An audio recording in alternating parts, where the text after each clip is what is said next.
नमस्कार विद्यार्थी मित्रांनो, सुभाष अकॅडमीच्या यूट्यूब चॅनलवर तुमचे स्वागत। MPSCची जी येणारी मेन्स परीक्षा आहे त्यानिमित्ताने सुभाष अकॅडमी जे पूर्वीचे डेक्कन IAS होते, आपण एक टेस्ट सिरीज लॉन्च करत आहोत आणि त्या निमित्ताने आपण काही जे मेन्सशी ओरिएंटेड काही प्रश्न असतील किंवा जे प्रीवियस इयर क्वेश्चन असतील, UPSCच्या परीक्षेतले क्वेश्चन असतील, याबद्दल आपण डिस्कशन करणार आहोत। तर आज आपला जो डिस्कशनचा टॉपिक आहे, तर GS1 मध्ये जो सोसायटीचा पार्ट आहे, इंडियन कल्चर अँड हेरिटेजचा जो पार्ट आहे आपला, त्याबद्दल आज आपण एक प्रश्न घेणार आहोत। तर चला आपण बघूया की आपल्याला आन्सर रायटिंगमध्ये याचा कसा हेल्प होईल किंवा आपण कोणत्या पद्धतीने कुठल्या उत्तराला कसं आपण अप्रोच करू शकतो, हे आज आपण थोडंसं बघणार आहोत।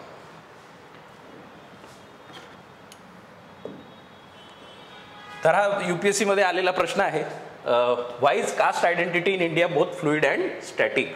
आता आपल्याला सिलेबसमध्ये एक टॉपिक आहे की Indian society and its salient features, म्हणजे इंडियन सोसायटी जे फीचर्स आहेत त्यापैकी आपल्याला त्या निमित्ताने क्वेश्चन्स येतात। तर हा जो कास्टशी ओरिएंटेड हा प्रश्न आहे, हा आपण बघू शकतो, caste identity in India is both fluid and static. आता इंग्लिशमध्ये जे आपण याचं डिस्कशन करणार आहोत, तर कास्ट आयडेंटिटी प्रश्न जरी जेव्हा आपण प्रश्न बघतो, आपल्याला एक महत्त्वाचं दिसायला पाहिजे की जो कीवर्ड आहे प्रश्नातला त्याला हायलाईट आपल्याला करायचं आहे, आपल्याला समजायचं आहे की त्याचा आपण कसा यूज करू शकतो। तर सरळ आपण जेव्हा आपल्याला विचारतायत की why is caste identity in India both fluid and static. आता फ्लुइड आणि स्टॅटिकचा अर्थ काय? फ्लुइड असणे म्हणजे इव्हॉल्विंग असणे, म्हणजे आपली जी कास्ट आयडेंटिटी आहे, आपल्या इथे जी जाती व्यवस्था आहे, त्याच्याशी निमित्ताने त्याच्या रिझल्टमध्ये जी आपली एक कास्टची जी आयडेंटिटी आहे ही बदलत असते, इव्हॉल्व होत असते, नवीन सोशो इकॉनॉमिक चेंजेससोबत तिच्यामध्ये बदल घडत असतो। तर ती फ्लुइडिटी आपल्याला इथे सांगायची आहे। आणि दुसऱ्या बाजूने आपल्याला काय सांगायचं आहे की ती स्टॅटिक कशी आहे, म्हणजे ती बदलत नाही, याबद्दल आपल्याला चर्चा करायची आहे। ठीक आहे, तर इंट्रोडक्शनमध्ये आपल्याला कमीत कमी शब्द खर्च करायचे आहेत। बघा, 250 वर्ड्समध्ये जिथे आपल्याला डिस्कस करायचं आहे, 15 मार्कासाठी आलेला हा प्रश्न होता, तर आपल्याला थोडंसं व्यवस्थित त्याचं इंट्रोडक्शन द्यावं लागेल। आपल्याला जर आपले जे पॉईंट्स पुढे मांडायचे आहेत, त्याला आपण जास्त फार मोठे शब्द न खर्च करता आपल्याला थोडक्यात प्रत्येक गोष्टीबद्दल थोडं त्याचं आकलन करायचं आहे। तर तुम्ही बघा, कास्ट आयडेंटिटी बद्दल इथे बोलले, तर आपण सिंपल याच्यामध्ये सांगू की कास्ट आयडेंटिटीचा अर्थ काय होतो। Caste identity is the identity associated with a particular caste as a part of a hierarchical social structure. आपलं जे हायरार्किकल सोशल स्ट्रक्चर आहे त्याच्याशी रिलेटेड जी आयडेंटिटी आहे प्रत्येक कास्टची, त्याला आपण कास्ट आयडेंटिटी असं म्हणू। तर आपण एक बेसिक कीवर्ड घेऊन त्याच्याशी असोसिएटेड एक सिंपल असं इंट्रोडक्शन आपण या ठिकाणी दिलं। पुढे जेव्हा आपल्याला सांगायचं आहे, आता बघा इथे 2 गोष्टी याच्यात डायरेक्टली त्यांनी आपल्याला हायलाईट केल्या आहेत, तर तोच आपला बॉडीचा पार्ट बनतो। हे जे इंट्रोडक्शन झालं त्यानंतर आपल्याला याला 2 याच्यात ब्रेक करायचा आहे। तर फ्लुइडिटी आपल्याला पहिले सांगावी लागेल, ही कास्ट ही फ्लुइड आयडेंटिटी कशी आहे, तर त्याबद्दल आपल्याला त्याचे पॉईंट्स मांडावे लागतील, आणि मग स्टॅटिक कशी आहे त्याबद्दल सांगावं लागेल। ठीक आहे, तर पहिले सांगा, फ्लुइड आयडेंटिटीबद्दल आपल्याला पॉईंट्स आर्ग्यू करावे लागतील। तर एज्युकेशननी एक आयडेंटिटी कास्टची बदलली आहे किंवा एक फ्लुइडिटी आणली आहे कास्टच्या स्ट्रक्चरमध्ये, है ना। आता तुम्ही बघाल तर पण आपण जर सांगू की एज्युकेशनमुळे असं घडत आहे, तर त्याचा तितका प्रभाव पडणार नाही, आपल्याला त्याच्यासोबत काहीतरी डेटा द्यावा लागेल। आता हा जो डेटा आहे, सर्वे जो 2020-21चा सर्वे आहे, हायर एज्युकेशनचा जो सर्वे आहे गव्हर्नमेंटचा, त्याच्यामध्ये म्हटलं की जे शेड्यूल कास्ट एनरोलमेंट आहे स्टुडंटची हायर एज्युकेशनमध्ये ती वाढली आहे। तर याच्यावरून आपल्याला कळतं की एक कास्टच्या आयडेंटिटीमध्ये एक इम्पॅक्ट त्याचा पडत आहे, म्हणजे नवीन ऑपॉर्च्युनिटी भेटत आहे आपल्याला एज्युकेशनमध्ये, जे शेड्यूल कास्ट स्टुडंट्स त्यामध्ये आहे, एनरोलमेंट त्यांची वाढलेली आहे। ठीक आहे, तर एज्युकेशन एक इम्पॉर्टंट ॲस्पेक्ट आहे ज्याच्यानी कास्ट आयडेंटिटीमध्ये फ्लुइडिटी निर्माण होते। ठीक आहे, सेकंड पॉईंट आहे sanskritization. Lower caste groups have adopted the rituals, customs and lifestyles of upper caste groups in order to improve their social status. M.N. Srinivas नावाचे एक मेजर आपले प्रॉमिनंट सोशलॉजिस्ट आहेत, इंडियातलेच आहेत, त्यांनी ही संकल्पना दिली आहे संस्कृतायझेशनची। त्यांचं असं म्हणणं आहे की जे so called lower caste groups आहेत, यांनी आपली मोबिलिटी करण्यासाठी किंवा समाजामध्ये आपलं स्थान बदलण्यासाठी ते काही ज्या अशा चालीरीती आहेत किंवा काही कस्टम्स आहेत किंवा काही लाईफस्टाईल आहे जी अपर कास्ट फॉलो करतात त्यांना ते अडॉप्ट करायचा प्रयत्न करतात आणि त्यानिमित्ताने त्यांचं जे सोशल स्टेटस आहे ते बदलतं. त्याच्यामध्ये तुम्ही बघाल तर काही कास्ट असे की ते व्हेजिटेरियनिझम वगैरे फॉलो करतात है ना, तर त्याच्यानी त्यांना असं दिसतं की आपला सोशल स्टेटस त्या पर्टिक्युलर रिजनमध्ये बदलत आहे. तर हा वन ऑफ द ॲस्पेक्ट आहे ज्याच्यानी कास्टमध्ये फ्लुइडिटी आहे असं आपण सांगू शकतो. ठीक आहे. तिसरा पार्ट आहे इंटरकास्ट मॅरेज. आता इंटरकास्ट मॅरेजबद्दल थोडंसं एक्सेप्टन्स अर्बन एरियाजमध्ये थोडा वाढत आहे है ना, जरी त्याचा डेटा तितका स्ट्रॉंग नाही आहे पण वाढत आहे. ते इंटरकास्ट मॅरेज जे पूर्वी फारच एक्सेप्टेबल नव्हतं ते आता थोडं वाढत आहे. तर त्यांनी पण आपल्याला दिसतं की एक थोडीशी फ्लुइडिटी आहे, कास्ट आयडेंटिटीमध्ये थोडी फ्लुइडिटी आहे. चौथा पॉईंट आला की अर्बनायझेशन किंवा अर्बन लिव्हिंग. आता मुंबईसारखं शहर झालं, बेंगलोर, पुणे असे ह्या ज्या मोठे शहर आहेत तर इथे फार ॲनॉनिमिटी असते. एक फास्ट पेस्ड लाईफस्टाईल आहे. म्हणजे कोणती व्यक्ती समजा तुम्ही कुठे जाऊन आता कुठल्या तरी रेस्टॉरंटमध्ये तुम्ही गेलात आणि तुमचं सुरू असलं म्हणजे तुम्ही काहीतरी डिनर वगैरे करायला गेलं, तुम्ही त्या गोष्टीबद्दल चर्चा करणार नाही की तुम्हाला फूड कोण सर्व करतं आहे, की तुमचा जो शेफ आहे त्याची कास्ट कुठली आहे.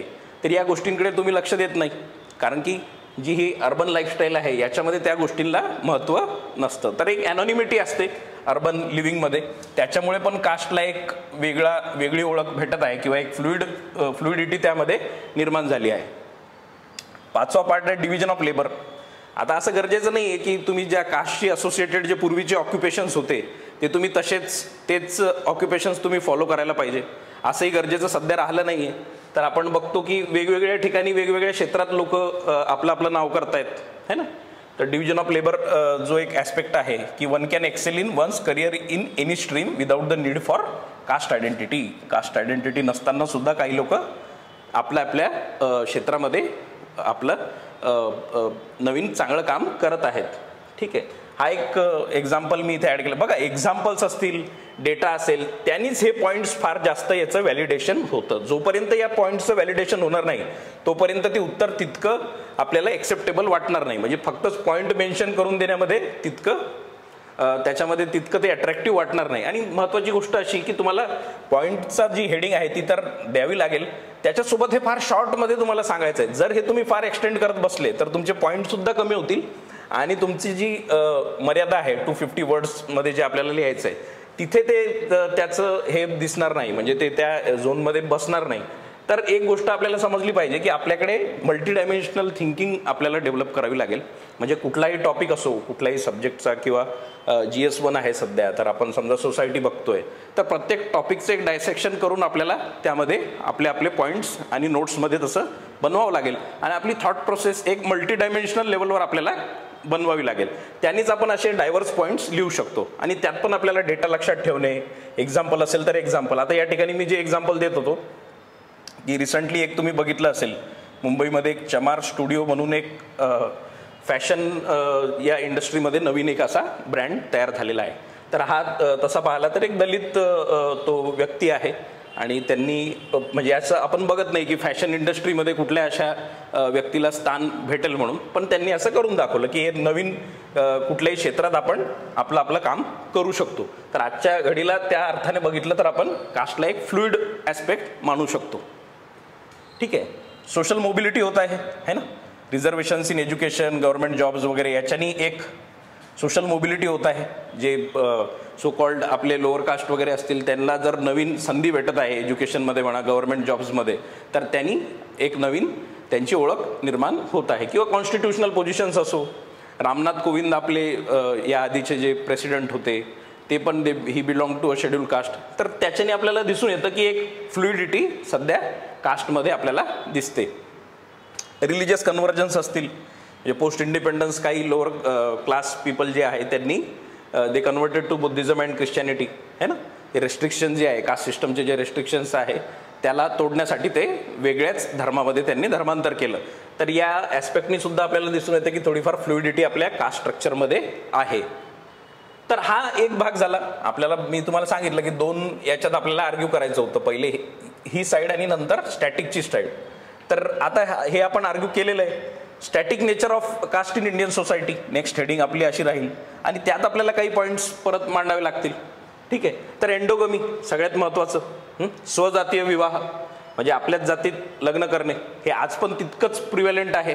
ठीक आहे, जरी मी वरती म्हटलं की इंटरकास्ट मॅरेजचं एक्सेप्टन्स वाढलं आहे, पण तरी पण आपण जर बघू तर अराउंड 5%च जे मॅरेजेस आहेत ते इंटरकास्ट होत आहेत एका डेटानुसार. आणि तसं पाहिलं तर तितका एक्सेप्टन्स नाही आहे. आपण बघतोय की तेवढा एक्सेप्टन्स याला तितका नाही आहे इंटरकास्ट मॅरेजेसला.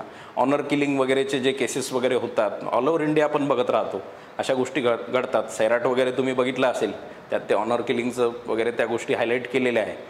तर हा एक भाग झाला. याच्याने आपल्याला कळतं की कास्टची ओळख जी आहे ती अजून स्टॅटिकच आहे. स्टॅटिक असणे म्हणजे काय, जी हिस्टॉरिकल कास्टची ओळख होती की हिस्टॉरिकल कास्ट आयडेंटिटी आपली जशी होती ती तशीच मेंटेन राहणे है ना, तर त्याला आपण म्हणू की स्टॅटिक नेचर ऑफ कास्ट. ठीक आहे, it is sanctioned by the religious books also. म्हणजे जे एक जुनं ॲस्पेक्ट होता कास्टला धरून तो स्टॅटिक असणे, आणि त्याला धरून आपण आर्ग्यू करतो की ते स्टॅटिक काय. फ्लुइडिटी आपण पहिले बघितली. ठीक आहे, नेक्स्ट पार्ट इज की कास्ट बेस्ड डिस्क्रिमिनेशन. NCRBचा रिपोर्ट वगैरे तुम्ही बघितला तर आज पण क्राईम्स वगैरे आहेत ते वाढत आहेत. तर शेड्यूल कास्ट पॉप्युलेशनच्या विरोधात ॲट्रॉसिटीज वगैरेचा जर आकडा पाहिला तर तो वाढत असतो किंवा वाढलेला आहे. ठीक आहे, हे जे जस्टिफिकेशन आहे ना, आता कास्ट बेस्ड डिस्क्रिमिनेशन होत आहे एवढंच जर तुम्ही लिहिलं तर त्याची काही व्हॅल्यू असणार नाही. त्याच्या पुढे डेटा फार इम्पॉर्टंट आहे. त्याच्यासाठी मी म्हणत आहे की जोही आन्सर आपल्याला लिहायचं आहे त्याच्याबद्दलचं सखोल एक अंडरस्टँडिंग असणं, त्या लेवलचे डेटा, फॅक्ट्स, एक्झाम्पल आपल्याला त्यामध्ये आपल्याला मेन्शन करावे लागतील. ठीक आहे, occupational identities according to ministry of social justice, जी मॅन्युअल स्कॅव्हेंजिंगची जी आपल्या इथे आहे, म्हणजे जी एक प्रथा आहे किंवा ते असं म्हटलं जातं, तर 97% of the people in manual scavenging are belong to schedule caste. ही पण एक हार्ड डेटा आपल्या समोर येतो. याच्याने दिसतं की जे कास्ट बेस्ड ऑक्युपेशन आहे ते आज पण प्रिव्हेलंट आहे, आणि त्याच्यामुळे जे कास्टचं नेचर आहे हे स्टॅटिक आपल्याला दिसून येतं. ठीक आहे, social stigma, deep rooted biases and stereotypes है ना, जे मार्जिनलाइज्ड कम्युनिटीज आहेत यांच्याशी रिलेटेड आज पण एक स्टिग्मा वगैरे आपण बघतो. ठीक आहे, तर त्याच्यामुळे काय होतं की तुमच्या ऑपॉर्च्युनिटीज वगैरे थांबून राहतात. म्हणजे तितक्या ऑपॉर्च्युनिटीज अशा व्यक्तींना भेटत नाही जर सोसायटीमध्ये तो स्टिग्मा त्याच्याशी असोसिएटेड असला तर. तुम्ही रिसेंटली बघितलं असेल गुजरातमध्ये एका खेड्यामध्ये स्वातंत्र्यानंतर किंवा खूप आधीपासून आतापर्यंत एक अशी हे होती, म्हणजे कास्ट होती की त्यांना तिथल्या याच्यामध्ये जे आपले बार्बरचं शॉप आहे, कटिंगचं शॉप आहे, तिथे जाण्याची त्यांना परवानगी नव्हती. तर आता ते तिथे जाऊ शकतात. हे रिसेंट घडलेली घटना आहे. तर अशा बऱ्याच ठिकाणी इंडियामध्ये अजून पण असा स्टिग्मा वगैरे ह्या गोष्टी आहेत. तर त्याच्याने आपल्याला काय दिसून येतं की जातीचा जो ॲस्पेक्ट आहे, जो स्टॅटिक नेचर ऑफ कास्ट आहे, इट इज स्टील प्रिव्हेलंट. ठीक आहे, कास्ट बेस्ड मोबिलायझेशन असेल. आता तुम्ही बघाल की रिझर्वेशनच्या संदर्भात महाराष्ट्रामध्ये पण बऱ्याच गोष्टी चालल्या आहेत. तर त्यानिमित्ताने आपण बघतो की महाराष्ट्रात मराठा रिझर्वेशनबद्दल गोष्टी सुरू आहेत, आणि इतर पण जातींमध्ये त्या गोष्टी आता चालल्या आहेत. जाट्स इन हरियाणा हे पण आपण बघितलेलं आहे, जाट आंदोलन पण त्या निमित्ताने झालं होतं. तर हे जे कास्ट बेस्ड मोबिलायझेशन आहे, या कास्ट बेस्ड मोबिलायझेशनमुळे पण जातीचं जे नेचर आहे ते स्टॅटिक मेंटेन राहतं. ठीक आहे, तर ओव्हरऑल आपण दोन्ही साईड आर्ग्यू केल्यात. म्हणजे स्टॅटिक नेचर ऑफ कास्ट आपण बघितली आणि तिकडे फ्लुइडिटी पण बघितली. तर आपला क्वेश्चन जो होता त्याच्या अनुषंगाने आपण दोन्ही ॲस्पेक्ट जे आहेत ते आर्ग्यू केलेले आहेत. आणि आता आपल्याला एक बेसिक कन्क्लुजन आपल्याला द्यावं लागेल. आता आपल्या कन्क्लुजनमध्ये जेव्हा असे कॉम्प्लेक्स टॉपिक्स येतात तर आपण कम्प्लिटली एक साईड घेऊ शकत नाही. आपल्याला एक डिप्लोमॅटिक सेन्समध्ये किंवा एक व्हेरी बॅलन्स्ड व्ह्यूमध्ये आपल्याला आपलं कन्क्लुजन द्यावं लागेल. तर इथे आपण एक कन्क्लुजन द्यायचा प्रयत्न करू. Thus caste in India is a complex interplay of fluid and static elements. It is a complex interplay. एक गुंतागुंत आहे. म्हणजे ते आपल्याला दिसतं की कम्प्लिटली स्टॅटिक पण नाही आणि कम्प्लिटली फ्लुइड पण नाही. दोन्ही ॲस्पेक्ट्स आहेत. The dynamics around caste shape India's cultural landscape. म्हणजे कास्ट एक खूप इम्पॉर्टंट ॲस्पेक्ट आहे आणि त्याच्या अराउंड ज्या गोष्टी घडतात तर आपला कल्चरल लँडस्केप जो आहे देशाचा तो त्याच्या अराउंड आपल्याला दिसतो.